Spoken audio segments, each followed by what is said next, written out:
मेरे प्रिय भाई खेसारी लाल यादव, आज तोहके जन्मदिन के बहुत बहुत बहुत बधाई।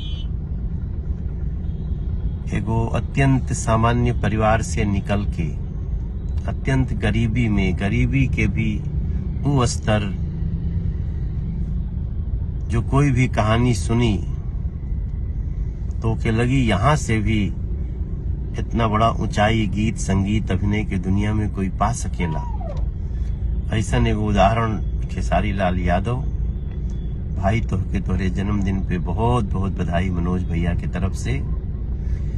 हमरा पूरा विश्वास बा कि तुम्हारी कला यात्रा ऐसे ही आगे बढ़ी और भी फैली संसार में।